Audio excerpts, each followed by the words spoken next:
On the evening of April 12, 1945, the White House telephone system carried a message that would change the United States government in a way no one in Washington was prepared for. Franklin Delano Roosevelt, the man who had guided the nation through a Great Depression, a world war, and 12 years of unstoppable executive expansion, was gone. And in the instant that news reached Washington's corridors, one question spread like a shockwave across the Capitol. What happens to Roosevelt's secret government now? For behind a public image of an aging president weakened by illness and war fatigue lay a network, an inner administration that no vice president had ever truly entered, a parallel power structure, a circle of loyalists, policymakers, intelligence architects, and wartime strategists whose authority flowed not from statute or constitution, but from Roosevelt himself. They were the old hands, the brain trust, the keepers of files, agreements, wartime secrets, and a governing method built on personal loyalty rather than transparency. For 12 years, this machine had operated with a single man at its center.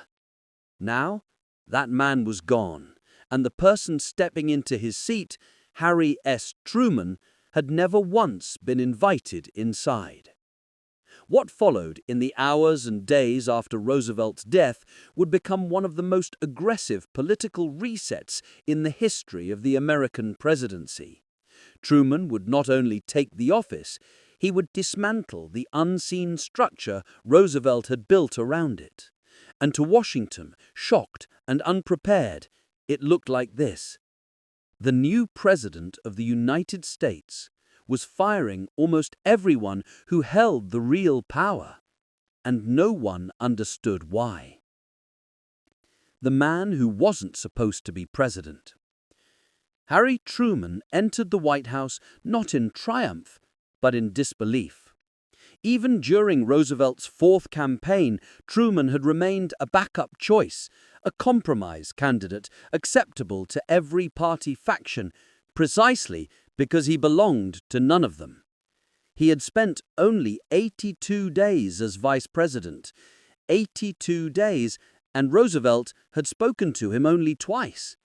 He knew nothing of the Manhattan Project, nothing of the Yalta agreements, nothing of wartime intelligence operations, covert administrations overseas, or private diplomatic channels.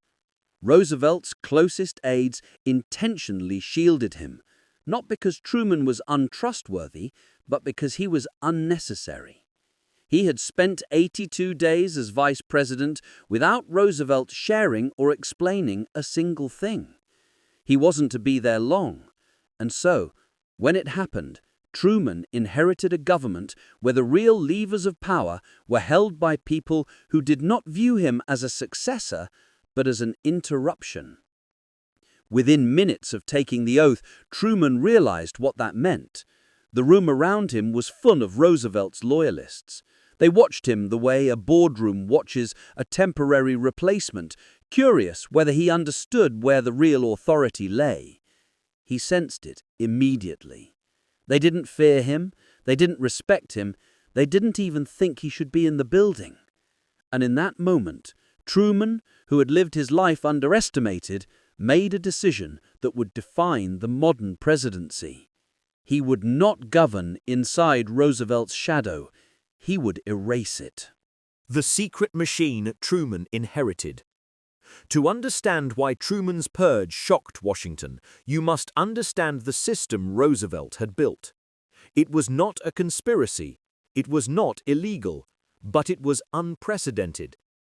Roosevelt had governed through personal advisors who outranked cabinet secretaries, unofficial intelligence channels that bypassed Congress, private meetings with foreign leaders recorded nowhere, and a network of wartime administrators who answered only to him.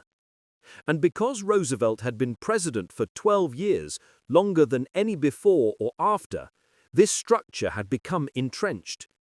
Roosevelt's most loyal inner circle included men like Harry Hopkins, Samuel Rosenman, Admiral Leahy, Steve Early, and others who had built an administrative empire behind Roosevelt's desk. They were brilliant. They were essential to the war effort, but they were loyal to Roosevelt's way of governing, not to the presidency itself. This was the system Truman confronted. A government run on first-name relationships, informal orders, and backdoor channels he had never walked. To take control, Truman had to break the system, and to break the system, he had to remove the people who built it. This is where the purge began.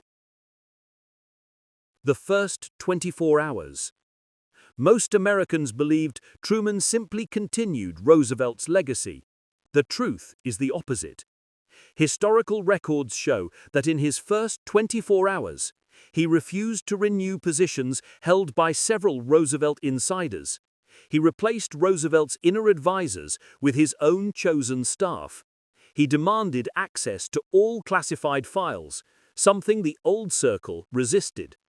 He replaced Roosevelt's inner advisors with his own chosen staff. He demanded access to all classified files, something the old circle resisted, and ordered cabinet officials to report to him, not to FDR's aides. He declared an end to decision-making through informal channels. To Roosevelt loyalists, this was sacrilege. To Truman, it was survival.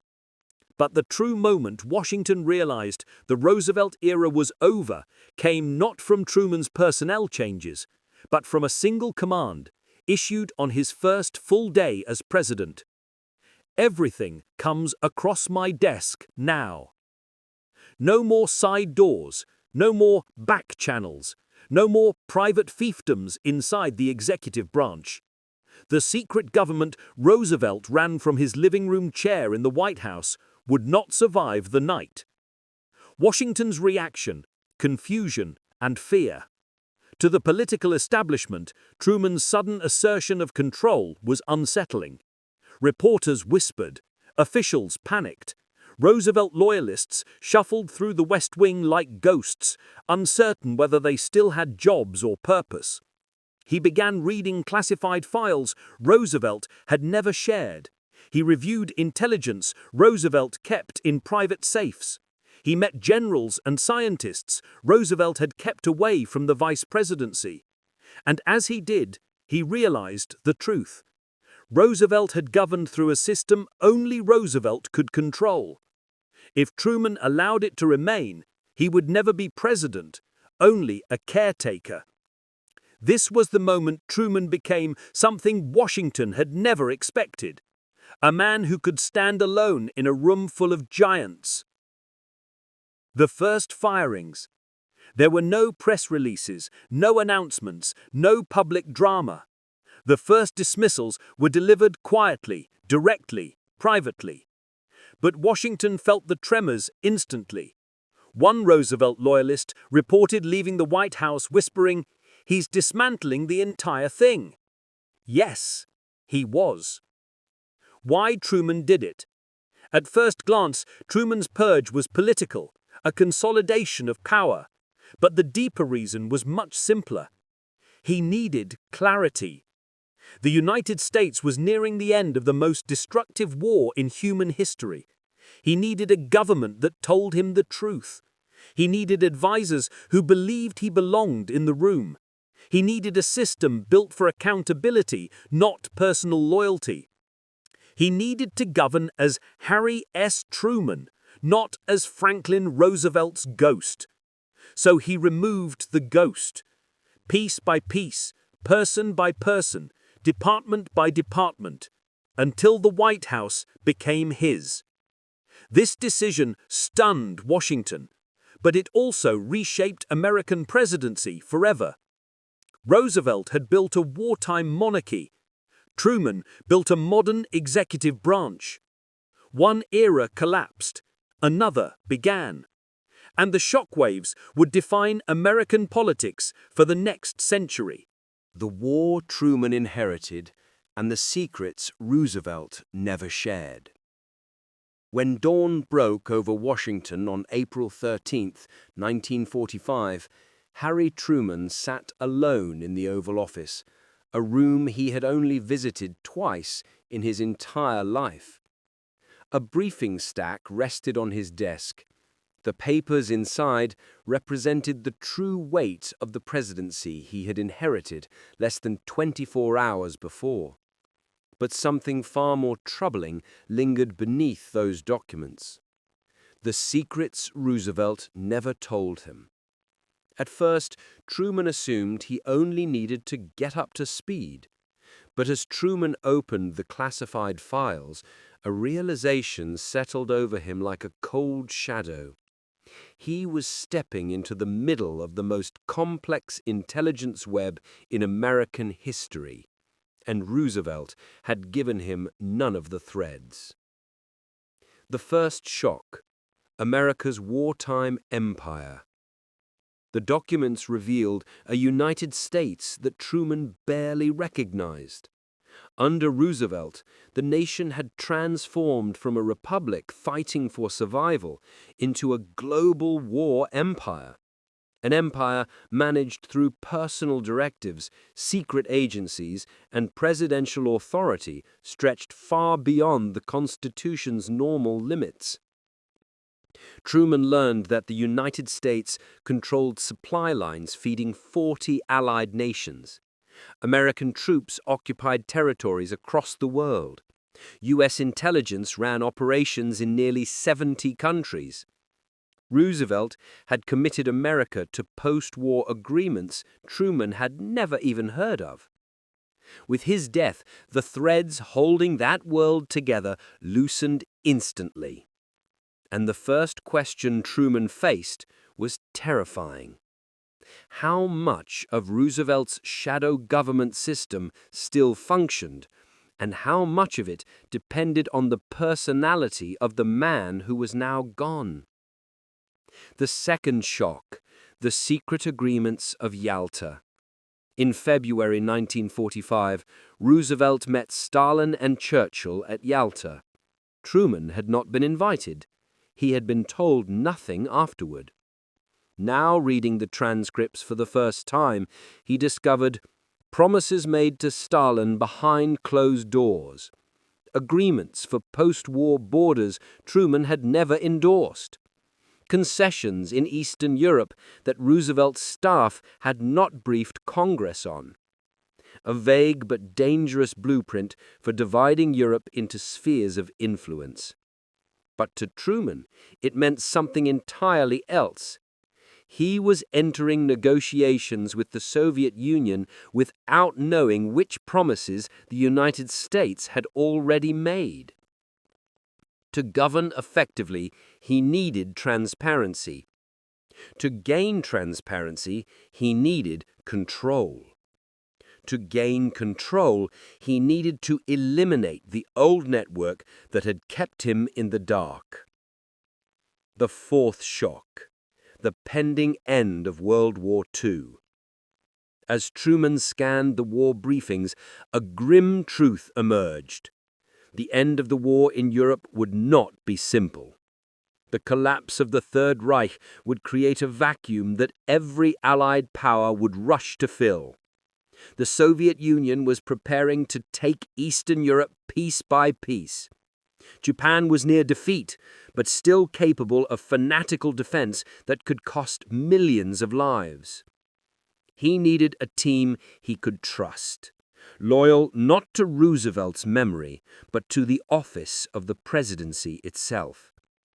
He needed advisors who would speak to him honestly, not treat him as an outsider. And that meant the purge would not only continue, it would intensify. The fifth shock: the project Truman was never supposed to know about. Late in the evening on April 25, 1945, Truman was approached by Secretary of War Henry Stimson with an unusual request. He wanted a private meeting, just the two of them. Inside that room, Stimson handed Truman a single folder, thin, unmarked but radiating the weight of something unimaginable. Truman later said, "It was the most important secret ever given to a president." The folder revealed the United States had been building a weapon of unimaginable destructive power. The project employed 130,000 people in locations across the country. The cost exceeded $2 billion, and the test was only months away. The Manhattan Project, the most secretive program in human history. Roosevelt had never breathed a word of it to his vice president. Truman realized he had sworn the oath of office while completely unaware that he now controlled the fate of a weapon capable of changing civilization itself. And he realized something more. A president cannot make decisions of this magnitude surrounded by people who treat him like a placeholder. Roosevelt's government had operated on loyalty to Roosevelt. Truman needed loyalty to the United States. The purge was no longer a question of preference or pride. It was survival. Truman's resolve hardens. In the days that followed, Truman stopped thinking of himself as a steward of Roosevelt's legacy. He began acting as a president shaping his own. He ordered complete briefings, no summaries, no filtered versions. He demanded direct access to intelligence streams. He required cabinet members to bypass Roosevelt-era advisors. He halted informal communication channels that had operated unchecked for 13 years. Each action shook the old guard. They had expected a timid man, a transitional figure, a caretaker. Instead, they found a man forged by the discipline of a farmer, the blunt honesty of a judge, and the unbending determination of a World War I artillery officer. With every decision Truman made, one reality became clearer. The Roosevelt administration was over. Completely. Immediately. Irreversibly. The Soviet question. If anything solidified Truman's conviction to seize total control, it was the looming question of the Soviet Union. Roosevelt had maintained a fragile personal trust with Stalin, but Truman had no such relationship. And the Soviet armies were sweeping across Eastern Europe, claiming territory by force, setting up puppet governments, and positioning themselves as the next superpower.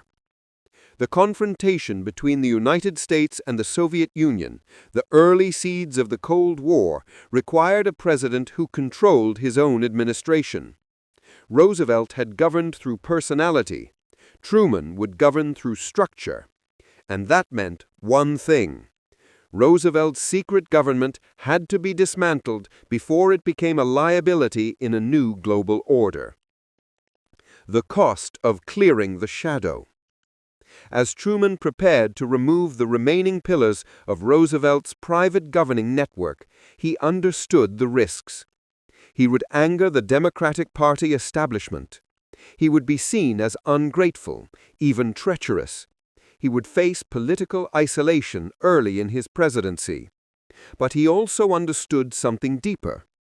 A nation emerging from global war cannot be led by a set of ghosts. He had to lead it himself, and the only way to do that was to take full control, regardless of who resented him, regardless of who doubted him, regardless of who believed he had no right to stand in Roosevelt's place. Truman's presidency would not be remembered for being a continuation. It would be an overthrow. In the weeks after Harry S. Truman stunned Washington by dissolving the hidden networks that had served Franklin Roosevelt, the capital moved into a strange, uneasy silence. A silence heavy enough to feel. A silence that stretched into every hallway and office of the federal government. It was the silence of a city waiting for the storm to break. For more than a decade, Roosevelt's private world had operated with its own rules, its own channels of communication, and its own rhythm of authority. Now, suddenly, the man at the center of it all was gone, and the modest, unassuming former senator from Missouri had taken control. Few understood what Truman truly intended. Fewer still understood what he had already discovered. Because the truth was this: by the time Truman walked into the Oval Office on April 12, 1945, the day Roosevelt died, America was being run by two governments, the one the country knew and the one Roosevelt had built in the shadows. Now, Truman had set out to dismantle it, and Washington wanted to know why. Truman's resolve and the legacy of accountability. But Truman wasn't speaking, not yet, not to his staff, not to Congress, not to the press. The only words that escaped him came late at night, long after the corridors of the White House had gone dark, when he retreated alone to the small study adjoining the Oval Office. "I intend to run a government," he told himself in those moments, "not an empire." He knew what he meant. He had seen the files. He knew what Roosevelt had created. Now he would have to live with the consequences of destroying it. The city of uneasy men. Washington had never been comfortable with Truman. He was too direct, too ordinary. Roosevelt's inner circle spoke quietly among themselves, describing Truman as if he had wandered into a room far above his station. A lightweight, some whispered. A provincial, others added. But Truman understood more than they guessed. Every day since Roosevelt's death, he opened one drawer after another, one file after another, one folder stamped "Top Secret," and with each revelation, he understood the scope of what Roosevelt had created. He found a foreign intelligence network that answered to no congressional authority. He found financial channels that moved without oversight. He found personal envoys who operated beyond formal diplomacy. And he found one truth that shocked him most of all. Much of the United States government did not report to the United States government. It reported to Roosevelt alone. Roosevelt alone. Now, with Roosevelt gone, it reported to no one. He believed that was intolerable. Washington believed Truman was dangerous. The collision was inevitable. The first rupture. The first break came quietly, without ceremony. Truman dismissed the Shadow Communications Office, a wartime intelligence cell created by Roosevelt to circumvent the State Department. The second rupture came days later when Truman ended Roosevelt's back-channel council, a circle of personal advisors who had shaped wartime policy without holding official titles. The third break was public, and it shook Washington. Truman removed Roosevelt's closest aides from the White House, men with decades of access. In a single afternoon, Truman ended their era. And it was then that Washington realized something breathtaking. Truman was not timid. He was not a placeholder. He was a man who had decided how he would govern. A government of ghosts. Late at night, Truman began to see the government in a new way. Some offices, small, unnamed, seemingly insignificant, contained the traces of a hidden world. One office, he discovered, had been sending private diplomatic messages entirely unknown to the official channels of the State Department. A third maintained parallel military maps that differed significantly from those held by the War Department. These were not agencies, they were ghosts, the remnants of wartime improvisation, born in crisis, sustained in secrecy, expanded by necessity, and hidden from all but one man. Now that man was gone, and Truman was the torch passing through the dark, revealing what had been concealed. Dismantling a secret government is more dangerous than running one. The collision with Congress. Congress had grown uneasy long before Truman acted. But Truman was not Roosevelt, and the question whispered across Capitol Hill was simple. Is he destroying Roosevelt's legacy or restoring the Constitution? Truman refused to answer fully.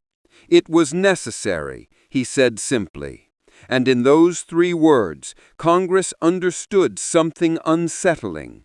Truman knew more than he was willing to reveal. The moment of reckoning. By summer, Truman concluded he could not rule effectively while Roosevelt's apparatus lingered.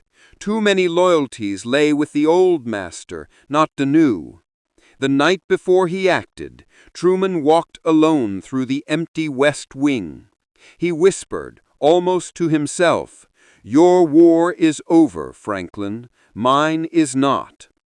The next morning, Truman issued a sweeping order that would reshape the federal government for generations. It brought an end to the hidden councils. It removed the last of Roosevelt's secret envoys. It folded all informal intelligence operations under new accountable authorities.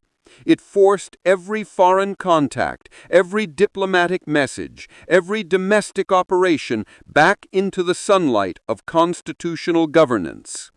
It was the cleanest break between presidents since the Civil War. Truman had not acted out of resentment. He acted because he believed the presidency had become unmoored from the Constitution, and he refused to let it drift any further. The secret Truman never spoke. Historians have debated Truman's motives for years, but those who read Truman's private notes know the truth is far simpler. Truman believed Roosevelt's secret government was built for war, and Truman believed that war would define America for decades. But he also believed something more profound. A government designed for crisis is dangerous in peace. In his own handwriting, he wrote the sentence that reveals everything. A free nation cannot be governed in the dark. This was not a criticism of Roosevelt. It was a judgment about the future. Truman knew the world ahead would bring new wars, new dangers, new tensions. And he believed the next president, any president, should not inherit a machine of power hidden from the people who owned it. So Truman did the hardest thing a successor can do. He dismantled the legacy of the man who came before him to build a country the man who came before him would one day thank him for. The final reckoning. In the end, Truman succeeded. He succeeded because he believed the presidency belonged to the Constitution, not the president. He succeeded because he valued the future more than the approval of the present. And he succeeded because he understood that every presidency is temporary, but the system survives only when someone is willing to clean the machinery. Truman was that man. He did not destroy Roosevelt's system. He saved the one Roosevelt had been protecting all along.